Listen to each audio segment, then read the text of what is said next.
Hi, welcome to the Sacred You podcast. I'm Rachel Goodwin, and I'm a channel and healer who loves to teach and empower others. I offer a look at spirituality in fresh and new ways, and you can see more of my work at my website at rachelgoodwin.dk and the classes and sessions that I do. Au heia valeana oe e kahaliko puhaku kui.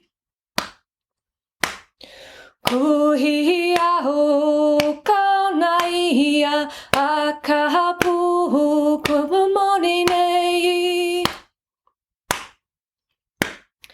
Pikoi kahimanaho I kahapili koholuaia. Ea ke kaula lo pihana e kohopu kapaliliai. Haina mai kapuana e kahaliko puokukui.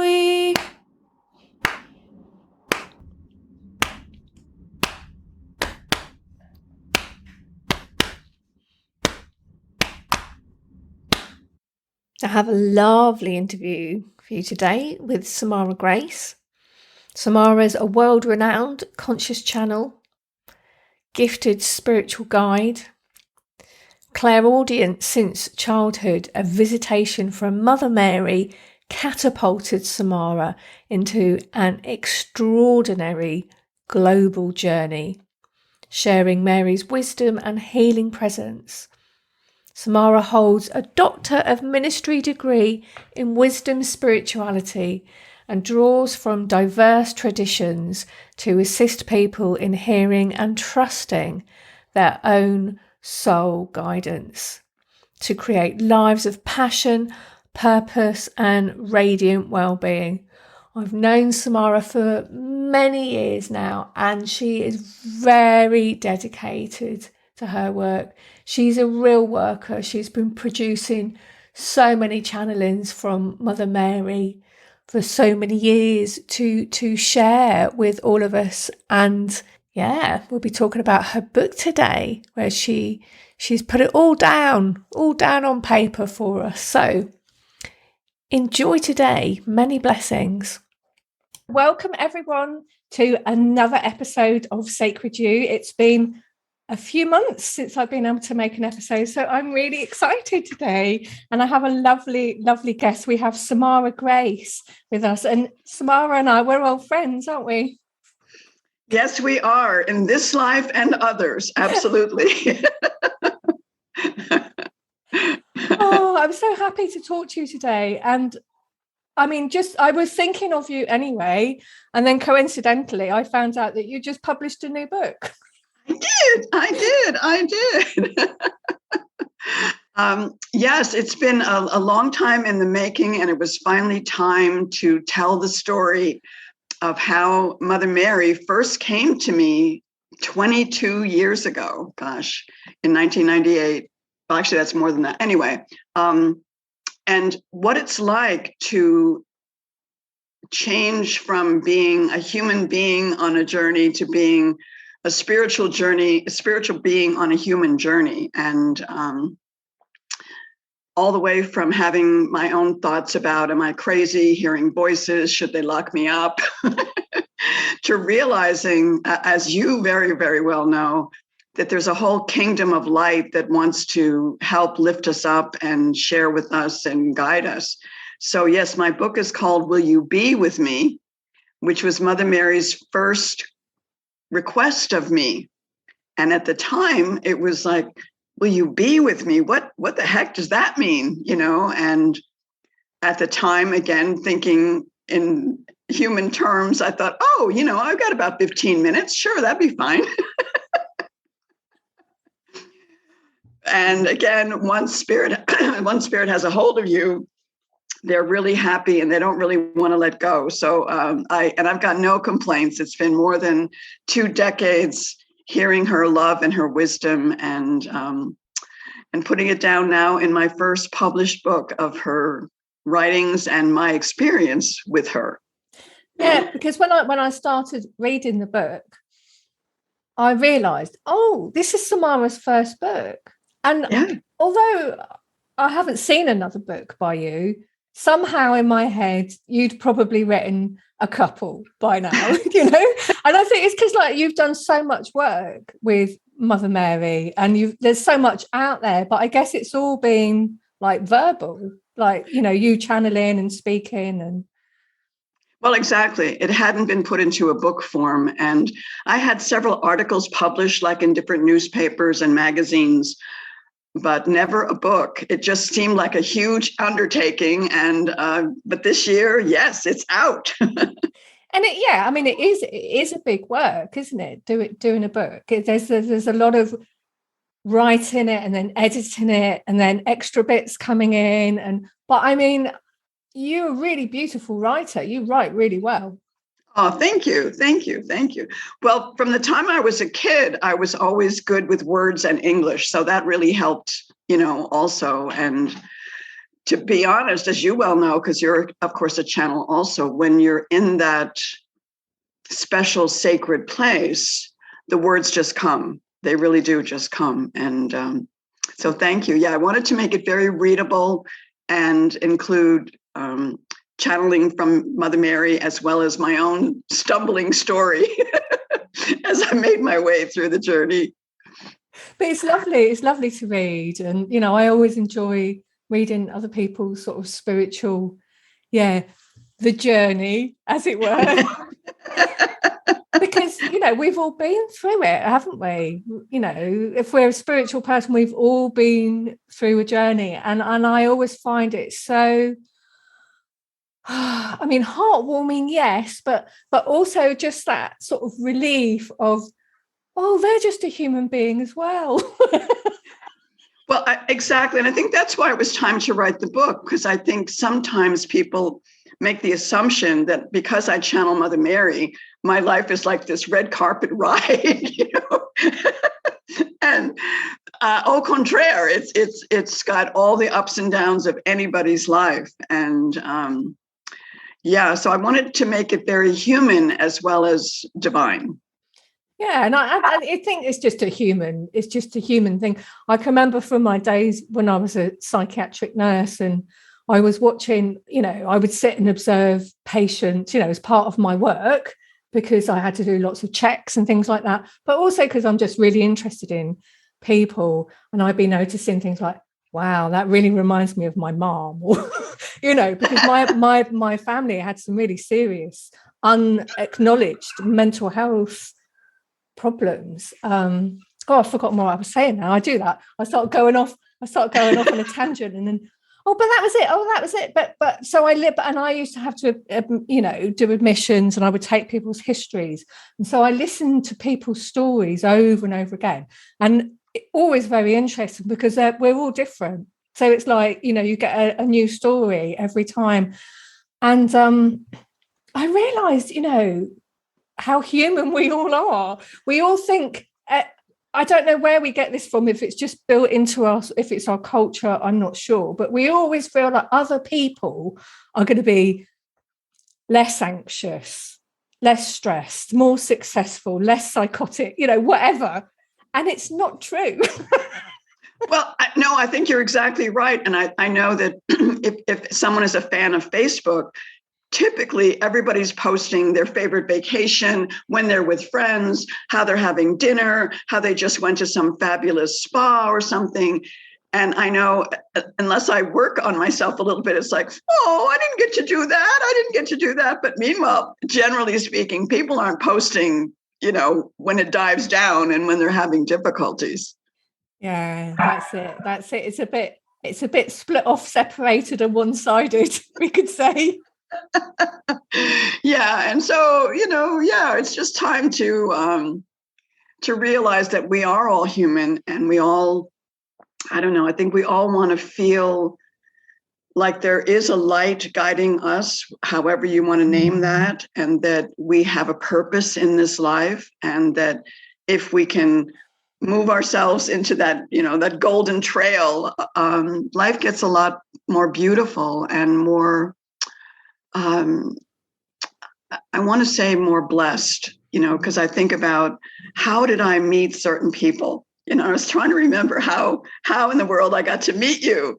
And I think it was Connie who knew you, and I knew Connie, and boom, and there we were having a beautiful, beautiful time in Kauai.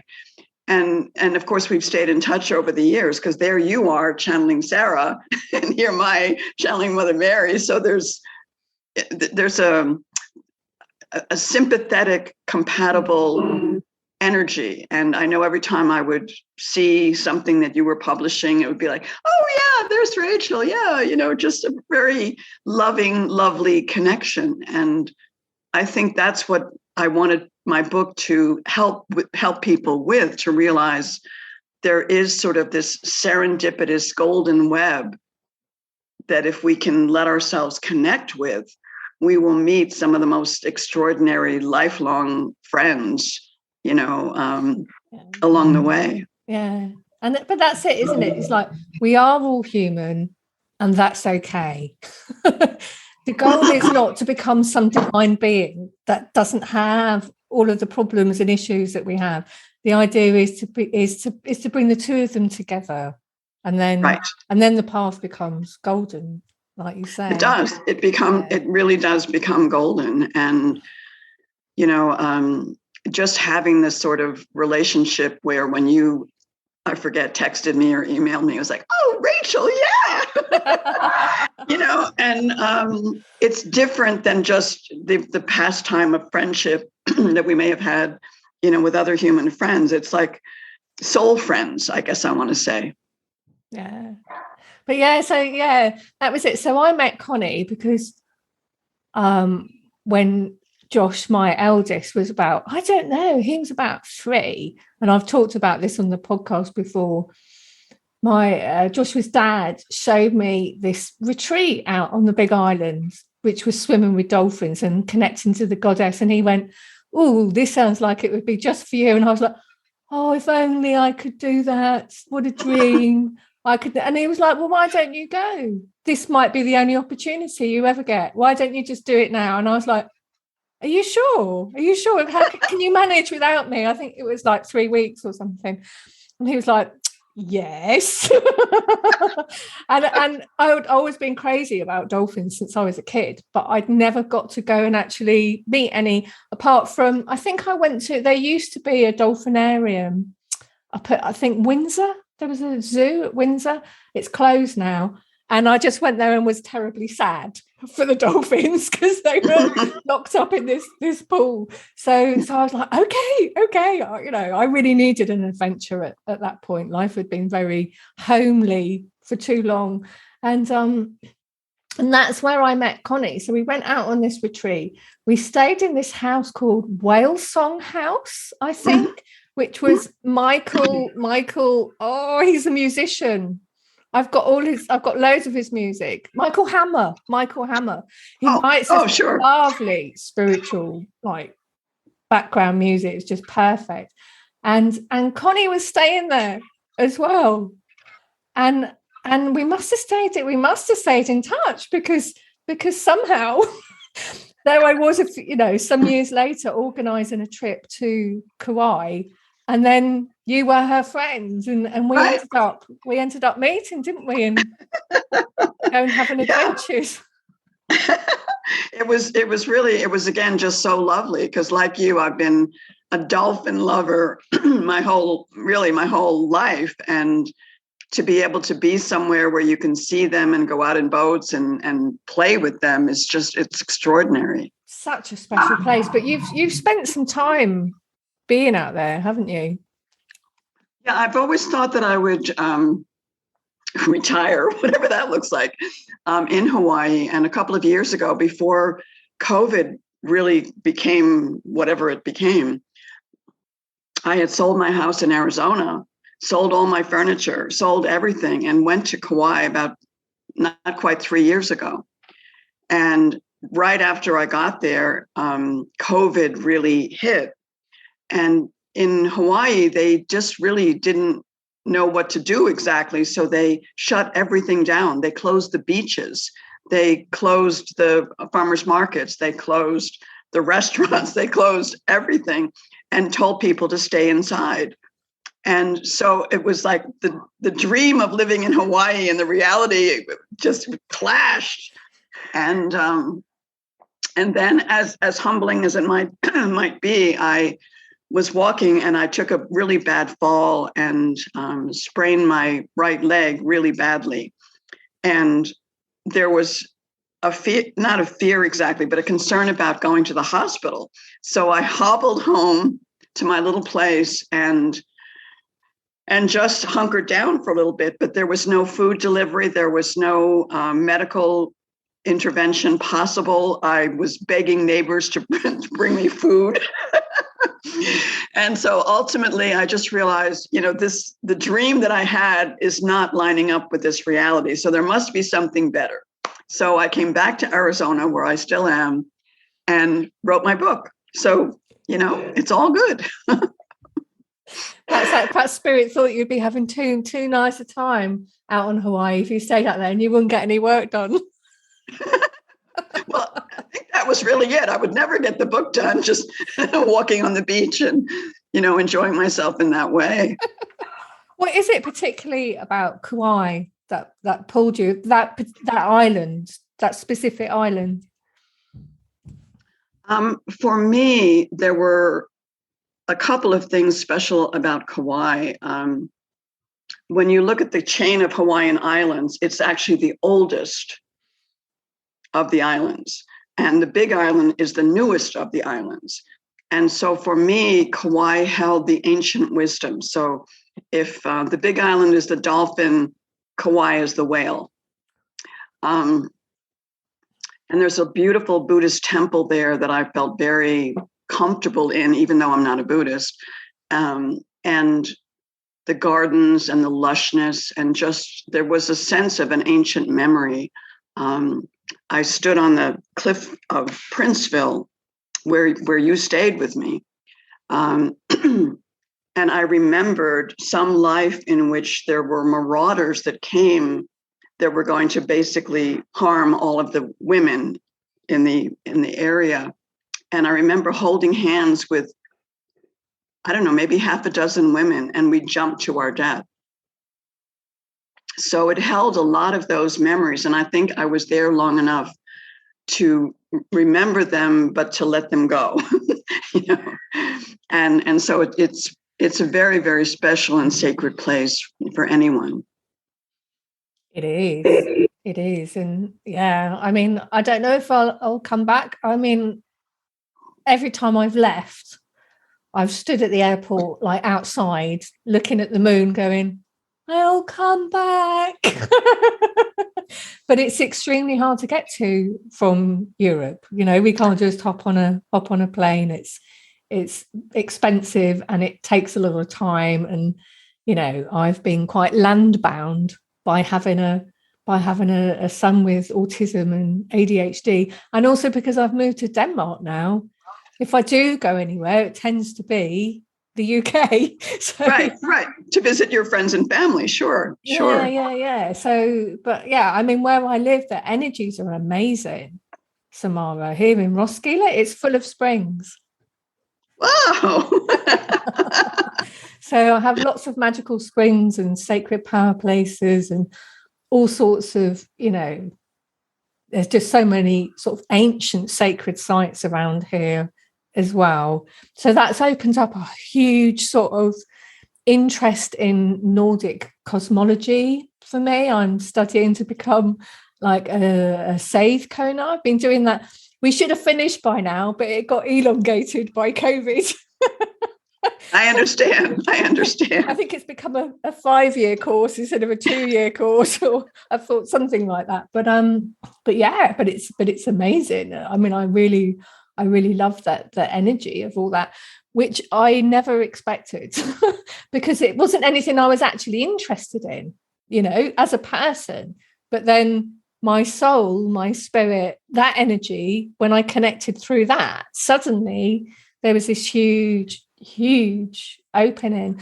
And I think it's interesting, isn't it? Our past lives have so much effect on how we go and where we go. And a lot of the time it's so unconscious, we don't even know these things are going to happen to us until we're there. And then we find out sometime later.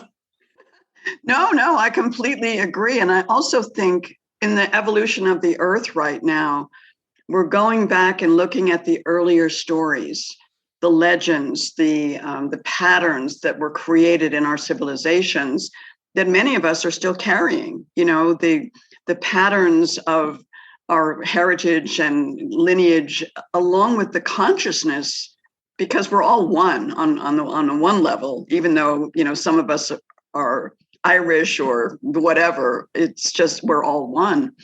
And I think that the healing and the evolution of the earth right now, it's essential that we go back and take a look at, so what did my ancestors believe? And what was the validity of that? And what was the power of that?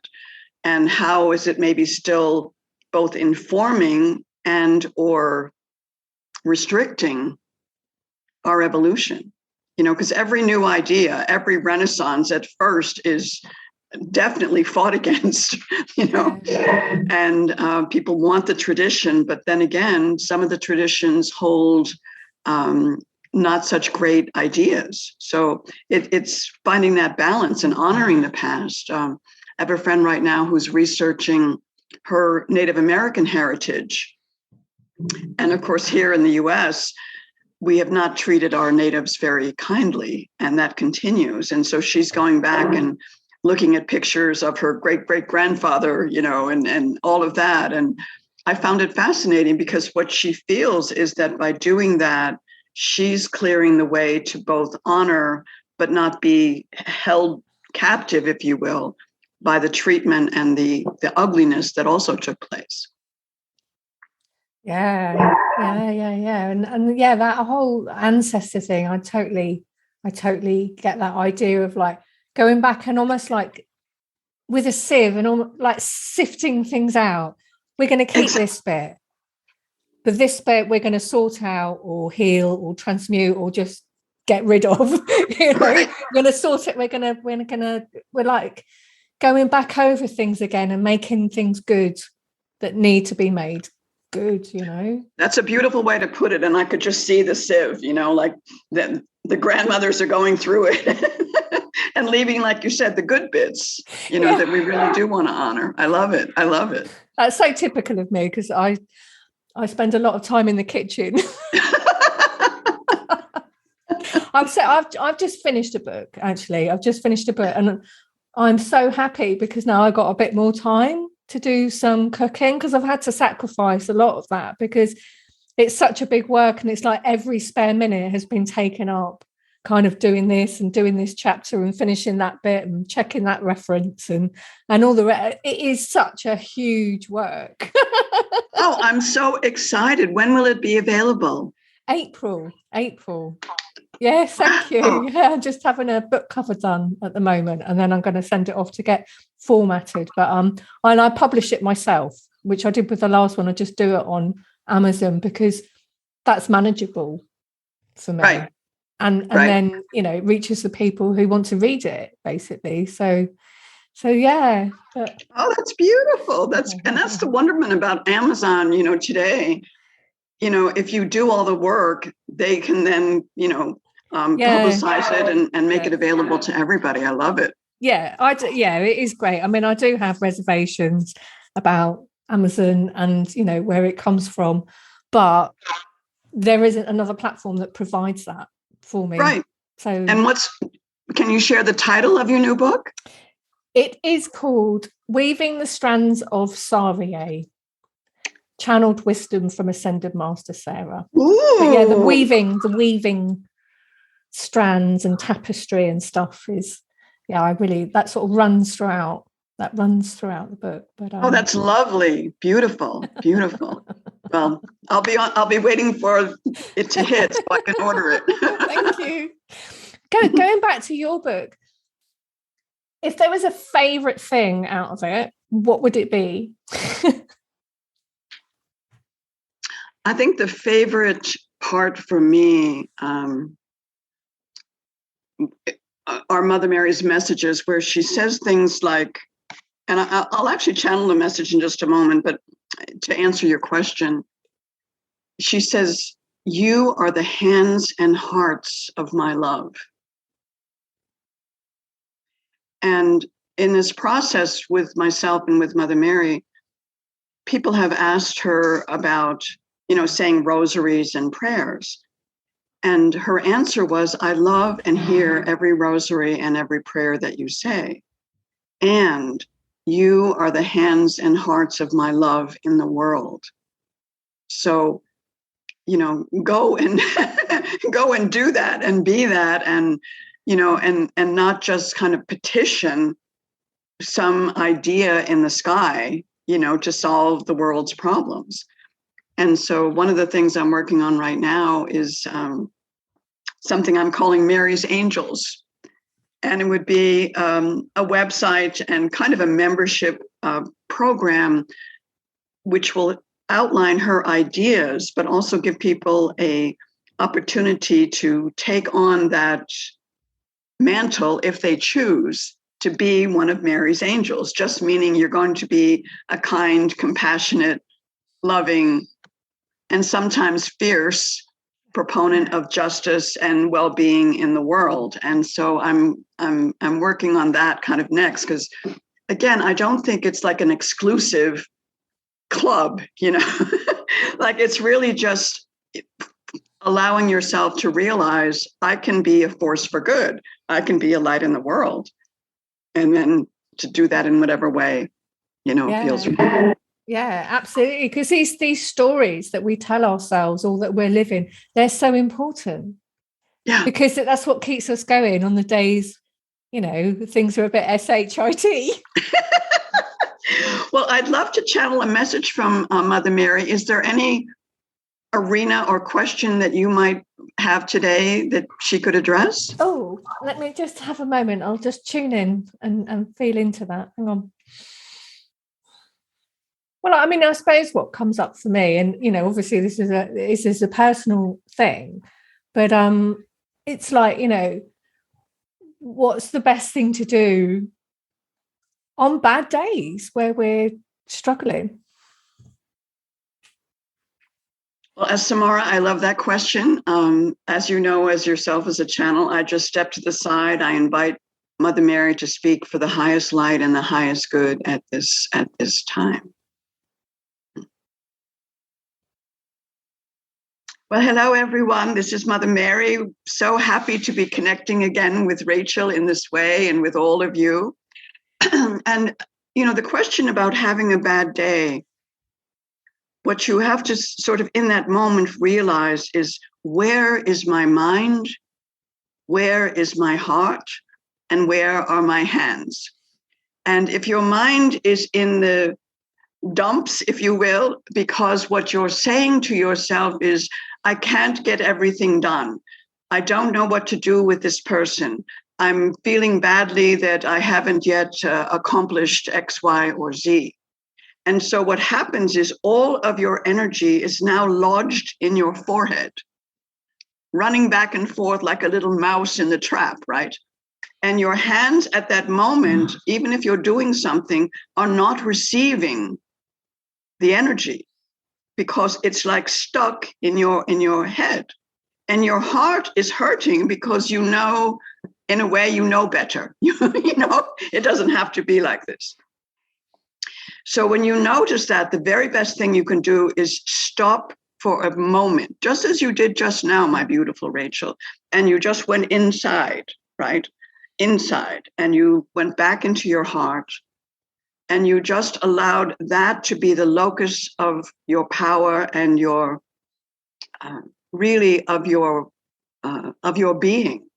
And so in the heart, there is no schedule. You can come back into the heart, and you're no longer in a time. It's 8 o'clock or 10 o'clock or 4 o'clock, and I have to do all this and this and that. When you're in your heart, you're in the present moment. And so in that moment, you come back into your heart And you can do it in a number of ways, whether you have a I am statement or a mantra or a wonderful song that you listen to. And you just ask internally, I now choose to be aligned with my highest good, deepest peace, and greatest joy. And you just take that into your body, into your heart, into your mind, into your whole being in that moment. And so what you've done, it's like if it was an hourglass that was running out of time, you've turned it over. and you've got plenty of time to do whatever you thought you had to do. But it's really understanding that when the mind is racing, the body is suffering. And when the mind is racing, the heart is lonely. And so no wonder you feel a little bereft. You feel like you're missing something, you've lost something. And it becomes a loop of scolding. You could have done this, you should have done that, blah, blah, blah, blah, blah. And so that's not your divinity. That's not even really your true humanity. That is just a program that needs to go. And in its place, to put this idea, wait a minute. I'm going to come into my heart. Perhaps I'm going to close my eyes if it's safe to do so. I'm going to realign with my deepest peace, greatest joy, with my I am presence, whatever words fit for you. And now you've got all of you, your whole body, you've got all of us, and now you open your eyes and you pay attention to whatever it was you thought you needed to be doing. And so all of that can take 2 minutes. But it is a recognition. I guess I want to say it this way. I'm the boss of me. I'm the boss of me. I am in charge of how I'm thinking, how I'm operating, and what it is that's important. And once you do that switch, it's like you have 1,000 times the energy that was running back and forth in your forehead saying, oh, no time to say hello, goodbye, I'm late, like that wonderful story. Does that help, darling? It does, yes, thank you. So, any other question for today? No. But is there anything else you'd like to share with us and the listeners? Yes, because we have now a global audience, and that makes me very, very happy, very, very happy. What I want to say is that where the world is right now is truly the dawn of a new operating system. I use that technological term because so many of you have had to go through Windows 1, 2, 3, 4, 5, 6, 7, right? You've had to go through upgrades on your phones. You've had to go through all of this. And initially, for many of you, there's a resistance like, oh, no, I don't want to change. I know my old programs, that I can count on them. I don't want to learn something new. But we're in a place where you have to learn some new things now. You really do. What I just offered is new and old. It's like, wait a minute, before I operate, I'm going to go within. That's huge. The second thing is to realize and perhaps even become excited. Why are there now in the world not just hundreds, not just thousands, but hundreds of thousands of children who have been labeled with autism and ADHD and all of that? Why now? What is that? They have a new operating system, but they're trying to navigate through the old operating system, which truly does not serve them. And they're, in a way, they're having none of it. It's like, no, I'm not doing it. And so they're seen and experienced as isolated or stubborn or, all of these terms. What they are truly is magical. They're magical. And so as parents and aunts and uncles and brothers and sisters, rather than trying to contain them in the old system that no longer serves them. It's time to discover their magical properties, because they truly see things differently, they feel things differently, and there is not yet a common language between their operating system and the old operating system. So it's a little like trying to talk in Spanish to someone who only speaks French, or, right, whatever. And so there's sort of a puzzled concentration, concern, etc. Am I understanding you correctly, etc.? So again, the most powerful thing that you can do is realize they experience and learn differently, and truly their system is calibrated to a different resonance than the old. And so, as a powerful channel like yourself, Rachel, one of the contributions that you and others can make is to invite the translations into the new operating system to come and be clear, to be welcomed, to be fruitful in so many ways, even if you don't know yet what they are. So again, rather than trying to take these children and push them into something that will not work, to be honest, it's like, oh, they're bringing something new. They're the sculptors and the artists and the writers and the inventors and the lovers, really, of the new earth. So I want that message to be clear to people, that it is not a punishment, not some deprivation that they have experienced, but rather a challenge. It is a challenge. We understand that. But it's a challenge to welcome rather than resist. And so invite the language of light to translate for you in a way that it benefits you and these children. And the Renaissance can really begin. Thank you, Mother Mary. Much, much love, darling. And he wouldn't have come to you unless you could be exactly what I'm talking about. Yes, thank you. You're welcome. You're welcome. You're welcome. So this is Samarah, and I'm back. And what wonderful, wonderful way to look at it. It is. It is. And thank you for bringing through those messages from Mother Mary. I love her energy. I don't talk about Mother Mary very much or write about her, but that's not because I don't love her. That's just because I'm busy working with Sarah and Mary Magdalene, and that's what I have to spend my time doing. But I've always seen her as like the matriarch. I do too. I mean, she's the mother of all, and when she did first come to me, I was not raised Catholic. I was not really familiar with Mother Mary.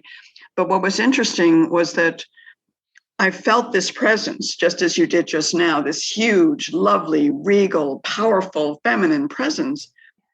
And when I asked her telepathically, who are you? Her answer was, many call me Mary, which is very interesting, because I think for me, what it's come to mean is that if you relate to Mother Mary, she's Mother Mary. If you relate to Kuan Yin, she carries that, or Saraswati, or, some of the other beautiful incarnations of the divine feminine. And because when she appears sometimes with brown skin, sometimes with blue eyes, it's like she appears the way her people can recognize her. Yeah. So I love that about her. Yeah. Yeah. I mean, just as like wisdom oozing from her, which makes me think of Sophia. And it's like, because my grandparents, I think, most of them died before I was born. I had one gran, and she died when I was quite young. And Yeah, she wasn't really someone who was like providing a lot of wisdom, to be honest. And then my Mm-hmm. mum, who was quite wise, she died when I was 26. So I've really lacked, sort of these people around in my life. So I really appreciate Mother Mary and all of them really, because they've provided those things for me that have been lacking actually in Right. my real life. Yeah. Right. Yeah. And I think one of the reasons I welcomed her so strongly, my mom was a scientist, and so everything had to be, measurable, in the laboratory, whatever. And so my ability to talk to trees and it was like not very well accepted. And also the very first hug I ever got, I was 12 or 13 years old.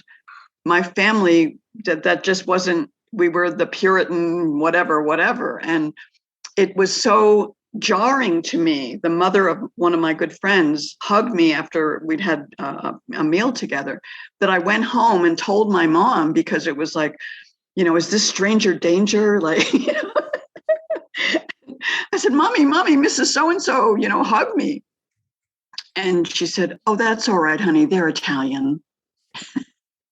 Which didn't help me in that moment. It was like, okay. But I think I really longed for the kind of mother that Mother Mary is, which is wise, loving, full of compassion, the energy embracing of just unconditional love. So yeah, I feel like it was something I was looking for. Yeah. And it's that it's an elder that's a woman. She's been there, she's done it, she's had all that experience, and now she can sit and share that and support those of us that are coming to her for support. Absolutely exactly. Wow. Tell me more. Oh no, I'll ask you that in a minute. I just wanted to say about the message she was saying about the kids with autism and ADHD. So, as I mentioned earlier, we have Benji, who's 9, with autism and ADHD. And I've just written an endorsement for someone's book. Actually, I'll put it in the show notes, which is about this group of children and adults who are coming here as an evolutionary force for the new Earth, and bit by bit,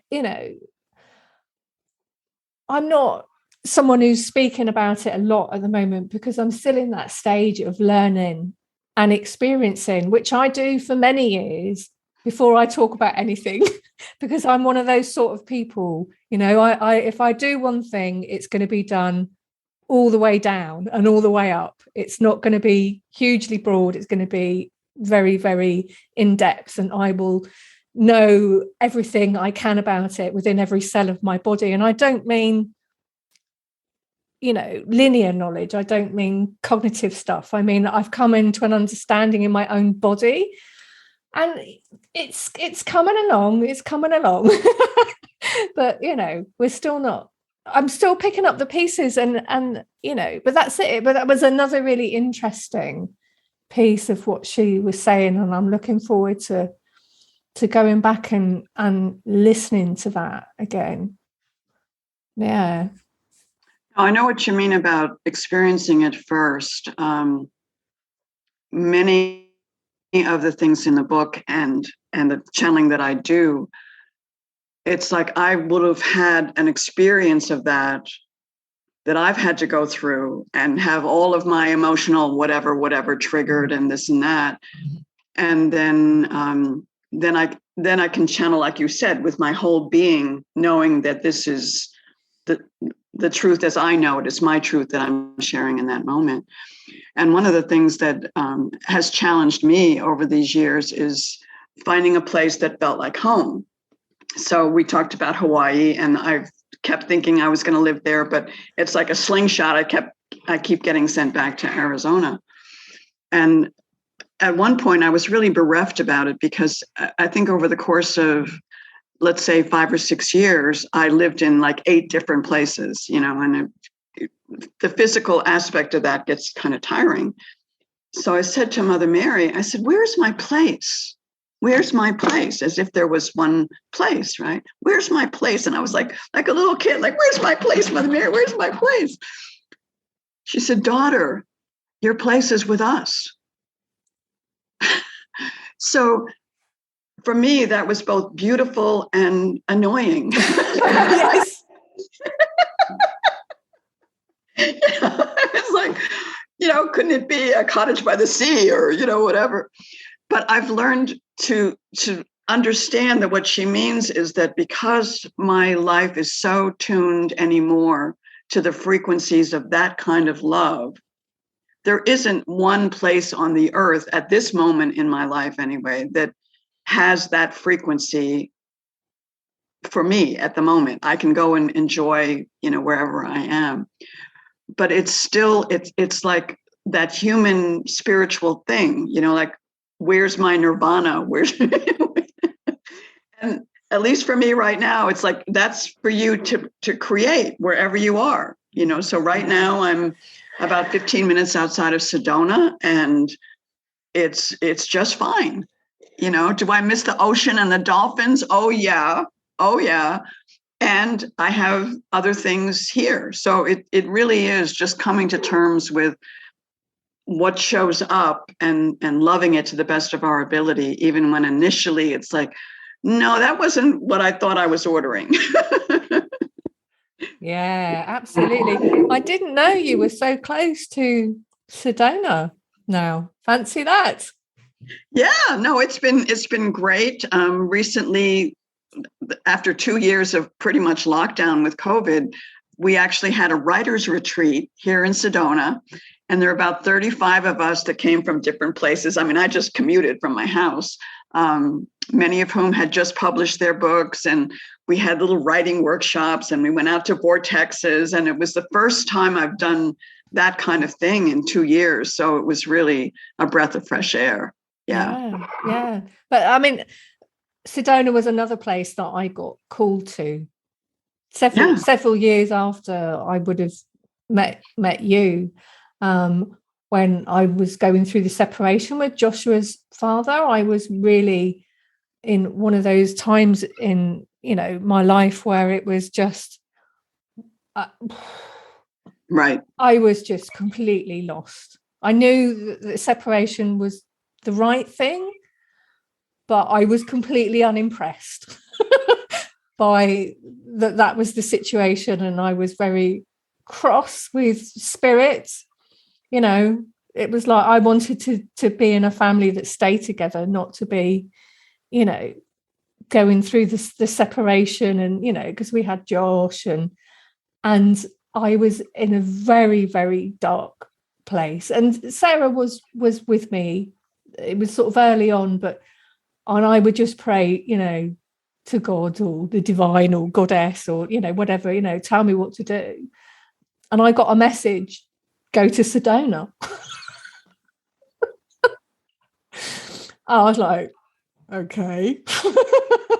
And I didn't know anything about Sedona or have any particular interest in it because, like you, I love water and dolphins. Right. Not particularly want to go to the desert with a lot of red rocks. But I didn't have any better ideas.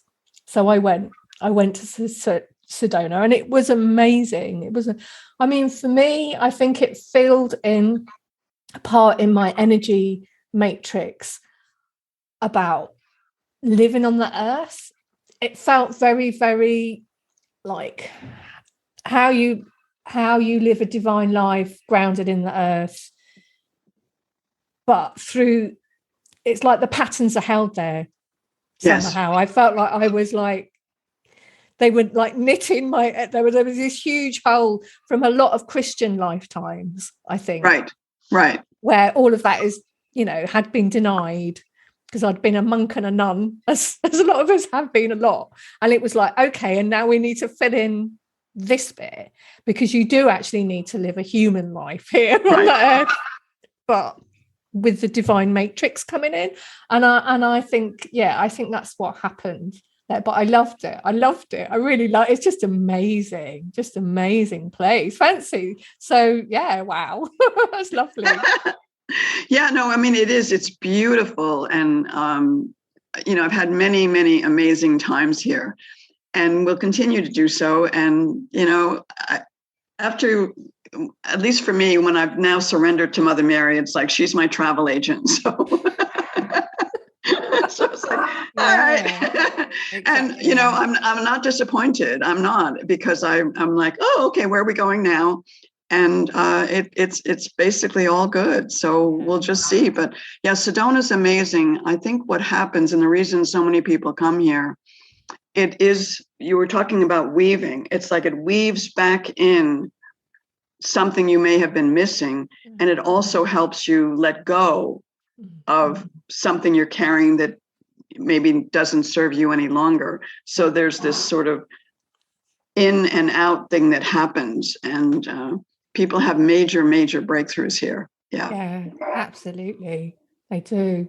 But I wanted to go back to your book and just say, I've really been enjoying reading it, and I really get that sense of, wow, there's all of like Samarah's experience and understanding in here, and yet you've managed to communicate it quite concisely.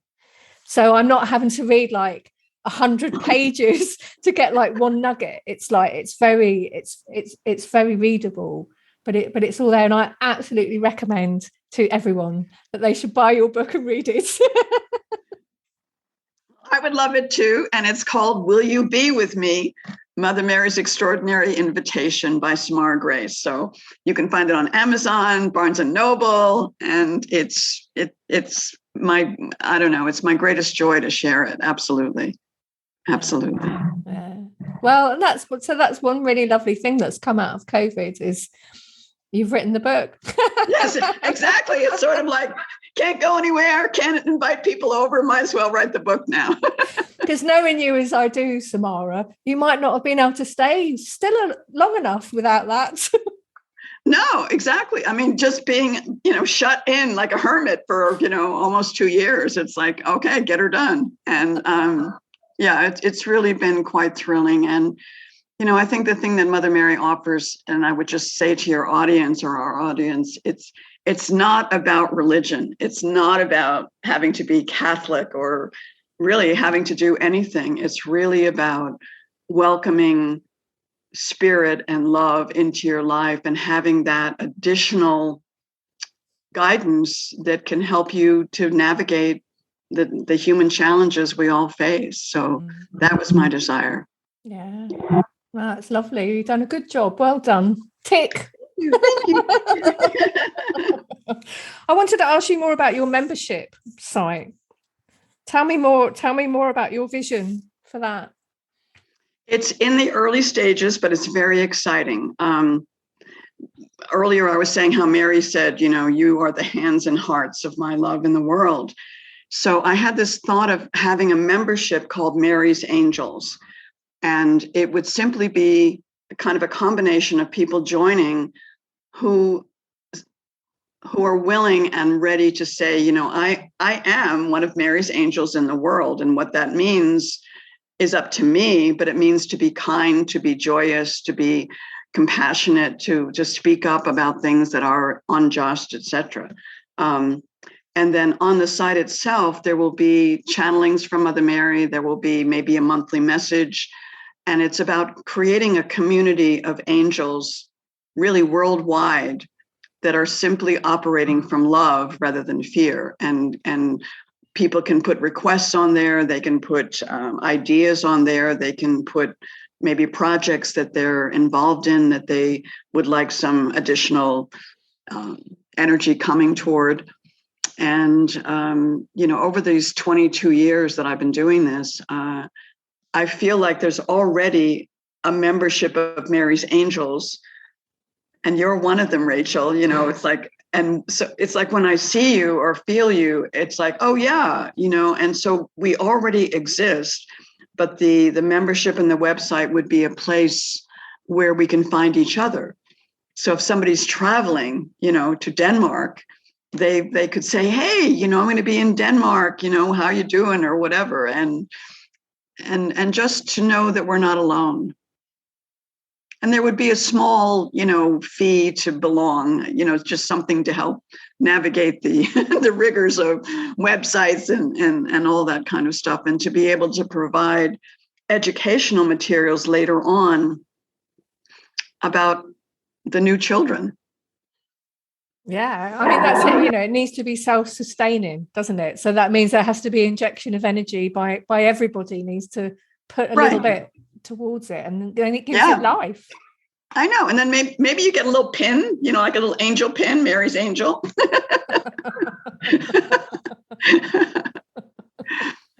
Oh, that sounds lovely. Oh, I really like the idea of that. Thank you. Yeah.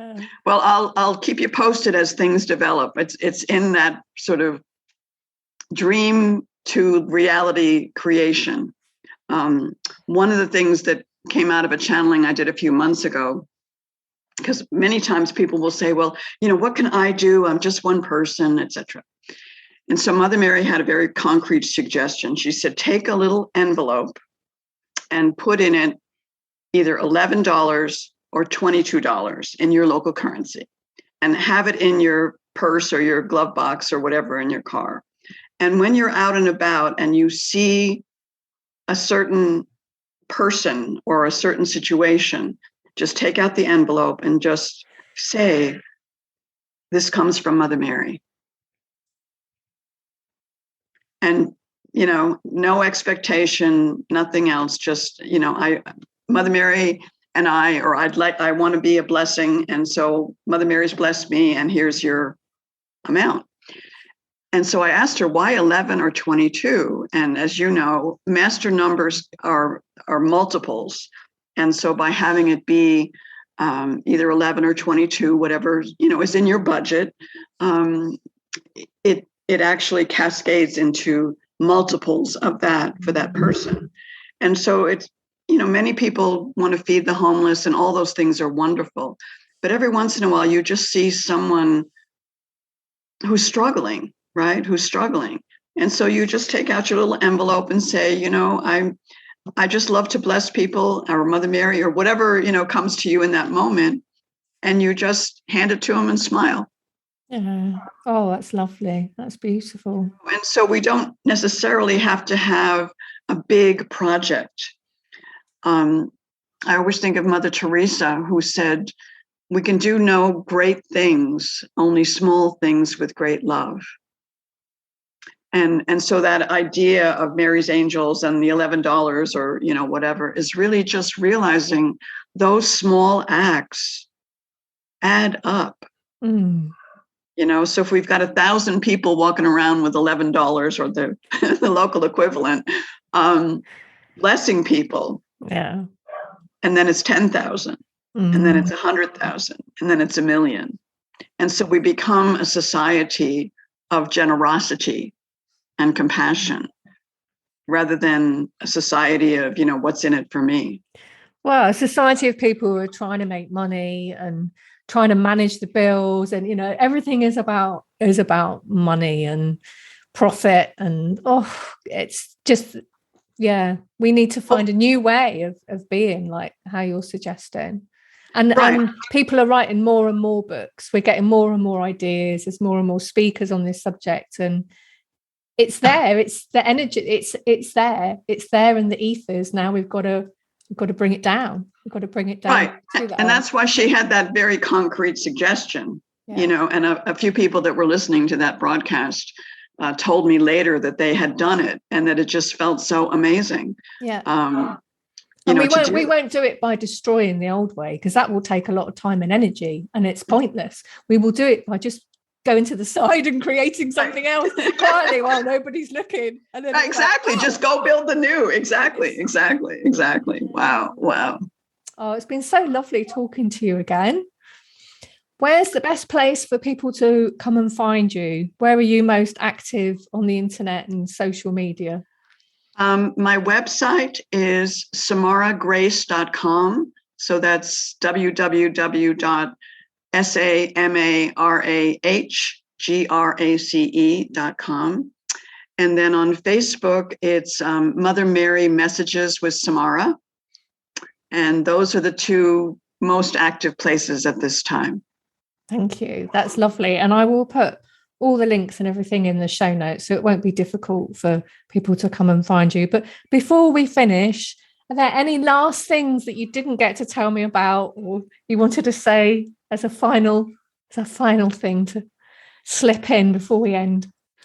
I think the thing that I want to just end with is to let everybody really feel, don't lose hope. This is the time more than anything that we need to focus on what we do want, what we do see, what is possible. Because as you were just saying, it's so vital that we don't waste our energy, looking at things we don't want and arguing about them and being divisive. It's like, don't waste your energy. Come into your heart, close your eyes and say, what would love do here? And do that. Thank you. That's lovely. You said it all there. I've got nothing to add. It's just perfect. Oh, it was so lovely to be with you, Rachel. I'm sending lots of love and I can't wait to read your book. And thank you for letting people know about mine. Oh, you're so welcome. It's been an absolute pleasure. And I've personally got so much out of our talk today, and I know our listeners will too. So absolutely fantastic. We'll talk again another time. All right. Be well. Lots of love. All right. Bye, everybody. Thanks for listening. Bye. Bye.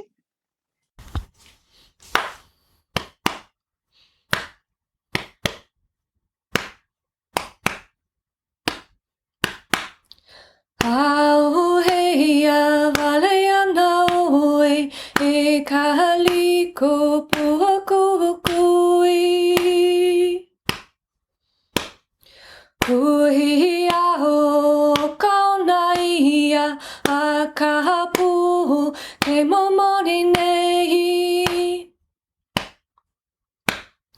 Piko I kahimanao I kahapili ko haloa ia.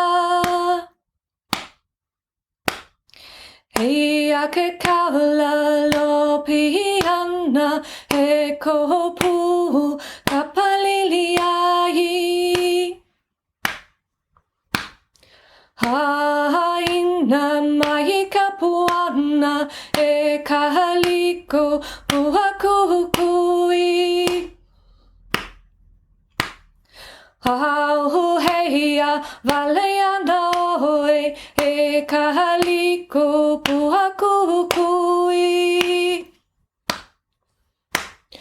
Kuhia o kaunaia a kahapu kumamoni nei. Piko I kahimanao I kahapili ko holua ia. Hea ke kaula lopi ana he kopu kapalili ai. Haina mai kapuana e kahaliko puakukui. Auheia valeana oe e kahaliko puakukui. Kuhia o kaunaia a kahapu ke momori nei. Piko I kahimanao I kahapili ko aloha ia. Hea ke kaula lopi ana he kopu kapalili ai. Haina mai kapuana e kahaliko puakukui.